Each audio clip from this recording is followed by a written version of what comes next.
Heyaho na I awam ilmoyap apo, eslapait ainam oama. My name is Turquoise Shanoa Velarde, and I am the Indigenous Outreach Coordinator for UNM-Taos. The Continental Divide National Scenic Trail is 3,100 miles long, designated by Congress in 1978. The trail connects communities, cultures, and landscapes along the major watershed of the North American continent. The lands along the CDT are the homelands and waters of Indigenous peoples, including the people of Taos Pueblo, who have lived with, cared for, and been guided by these lands since the beginning of time. Their voices and wisdom invite you to see the trail as a living thread, learning about enduring relationships between the first peoples of this land and the sacred responsibilities and challenges that come with caring for them. Hiyaho na ay awam pulkukila ya sapait ay na awam na ta awam yan tu yuna mana okwit daime yuna hina anatia wa I mamat awen na keho tulima na ta awam. I am currently the Taos Pueblo Tiwa language program coordinator. I started off as a language teacher. I speak my language, the Tiwa. I speak it fluently, and I'm forever grateful to my parents and grandparents for teaching us the language in the home. To try to protect that and save our language is very near and dear to me, because if we don't do that, then we lose our identity of who we are. I wouldn't be able to call myself a Red Willow woman from Taos Pueblo, because if I don't know my language, if I didn't know my culture, and they go together. So it's really important for us to save the language and keep it going. Coming out of our lands and going into the modern world, people don't realize that we have to choose between our ceremonial way of life or to go to work or to go to school. And that's really hard for some of our people to do that. It can be done, but with the help of the outside world, understanding of who we are, that we're not lazy. It's not that we don't want to work. We want to work, but how to obtain that balance of our culture and our traditions and our ceremony, and to preserve it, and yet maintaining a job or going to school. I understand that in today's world, we have to share what we have, and we've always been people that shared our culture, our language. I think I would like for people to be respectful, to use the trail, and to remember and acknowledge the ones that were there before, because they hunted and gathered the food that was available, like piñons or wild berries, things like that. So if they're on those trails, then people need to be mindful and just to have respect and acknowledge the ancestors that were there before them. Our dances, our food, when the colonizers came, if it wasn't for us, they wouldn't have survived. So I think we have to be respectful of that and share our trails in these mountains that are behind me. All over, this is where our ancestors walked, all the trails here. Some of these areas are still sacred to us. So for them to come in and just play their loud music or be disrespectful, throwing their trash, things like that, and not being mindful of the land, it does bother me. We want to be successful in the outside world, but yet we want to hold on to everything that we have here as well.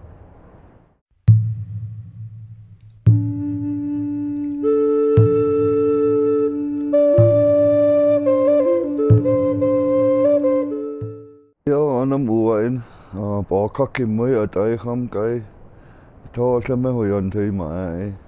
when we go into the mountains and your favorite trail that you walk and you saw a little rock laying there really beautiful, and you said hello to it and kept going and left it alone, and when you came back to this little rock again, maybe 10 years later, 15 years later, the rock is bigger. The reason the rock is bigger is it has a heartbeat like we do. Everything that we see in our land has a heartbeat. So in my world, I pray every single day, every night. If I go into that outside world, or my children or my people go to the outside world, we pray for them, to protect them, to give them strength in the outside world, and to always come back home to our people.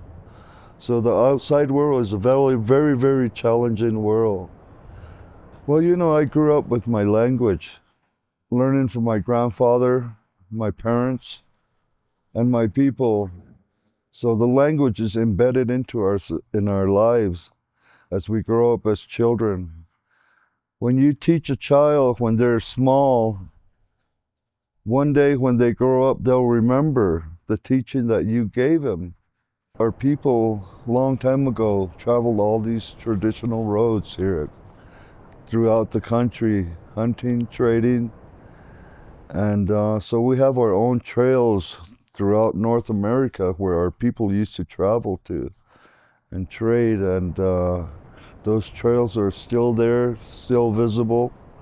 So all these teachings that we do are very precious and sacred because we pass that on. And I was very fortunate, I've been in tribal government 6 times. The tribe called me and asked if I could be the war chief for the Pueblo. And my father said, if you ever get a chance or a position, don't deny it, go ahead and accept it for leadership.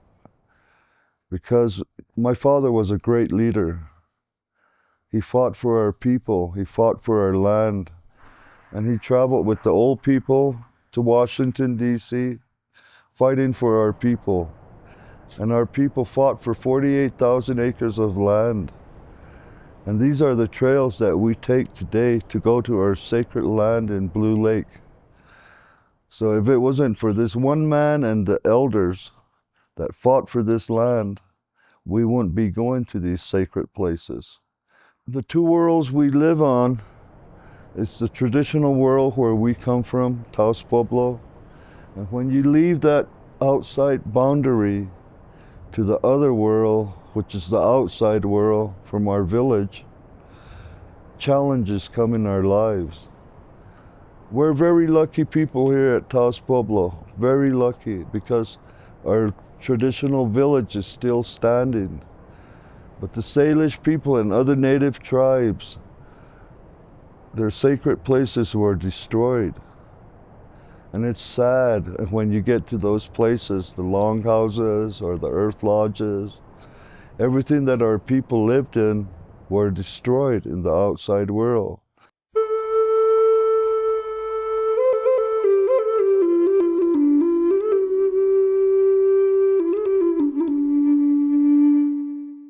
Noyam kalkwinam noya homa.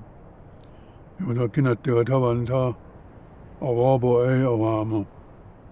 Yudaki ponkuanta. We are now on Taos Pueblo land. This is our ancestral land that my people have lived in since time immemorial.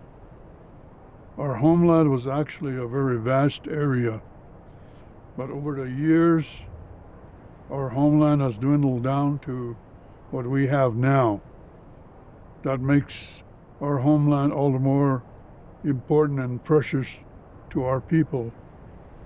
So we are very guarded about outsiders coming onto our land without permission. So these lands or these waters are all an integral part of our home here at Taos Pueblo. Our water rights are secured now by an act of Congress that was signed in 2010 by President Obama.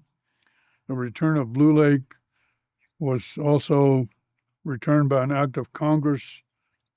What I would like to see of our young Indian people, I hope that as they grow up, go into the future, that they're going to cherish our Taos Pueblo way of life, the lands that we have, the natural and water resources that we have here, that they will always cherish and protect those.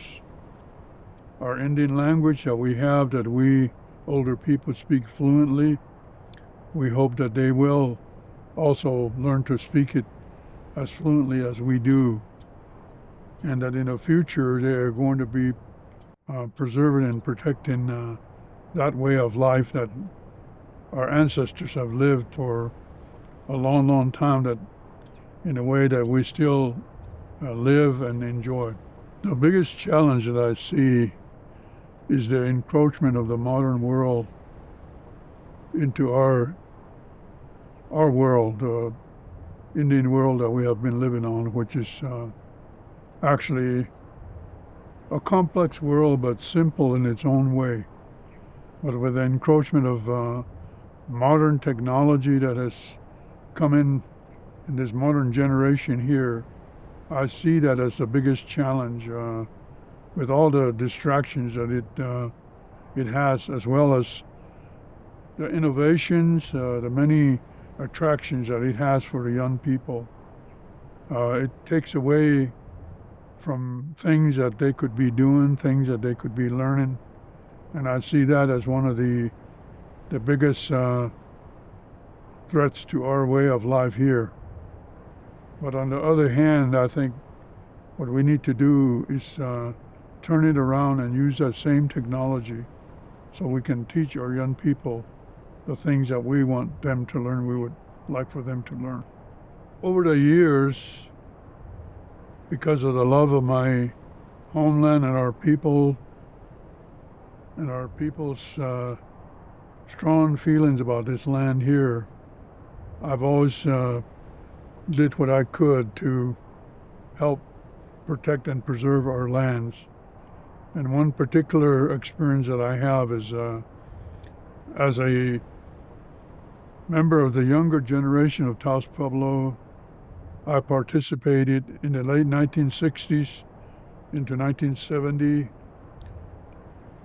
in the work to have lands that were taken away by the federal government returned to Taos Pueblo.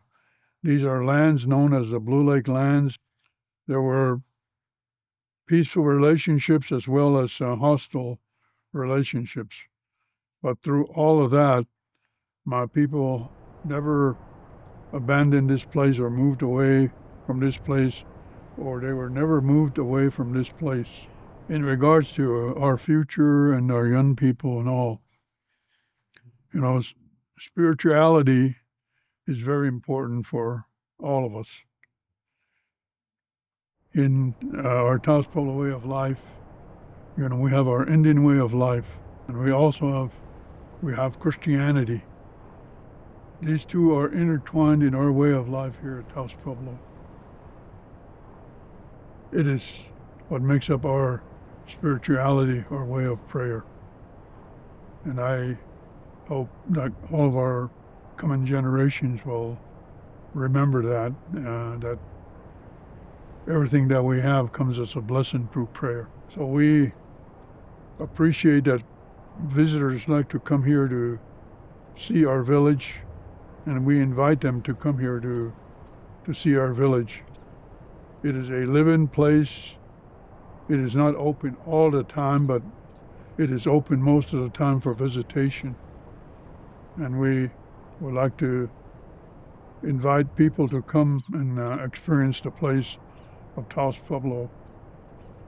And what I will say in conclusion is that although we get very many visitors here to Taos Pueblo, at the end of the day, when the visiting hours are over, the place reverts back to its quiet and mystical place, peaceful place that it's been for hundreds and hundreds of years. Tahun anam Taiwan kutimmatano malaya yan te Dominawamaya Taos meho yuna tu una kuwil habayunam ina siampame yunam tainam italoya ki yuna hinana ipiana huhuta tanu kut ama yunam unam ki apiut ama ki haba islopaya an piu inape an piu yuna kina taituma haba yuna hinan ipiana hu inape aki hoyana Taos meho ba malahu kung hihuta tan paho ata nakhia Kim Taiwan paho ata bayon tata takina kuinan tahaba pansay nam tay panam yonam nan iwiwa ho ba on kanama built ama kung he kimahal ama kiyon paho ata bayana utim tan amala hoyan taya ta. Creator, we give you thanks for bringing us together on this day, for the world to listen to our native voices here from Taos Pueblo. Please bless all the creatures of Mother Earth, all the inhabitants of Mother Earth, all the peoples of Mother Earth, no matter who they are, so that we can understand, love, and respect one another for the generations of our future, our children, so that they may be able to grow up in a world that's a loving place, an understanding place, a world full of Indigenous knowledge, so that they may learn our cultural ways and have respect. We give you thanks for bringing us together on this film for others to see, and we ask you for your blessings and give you thanks. Ta'a, thank you.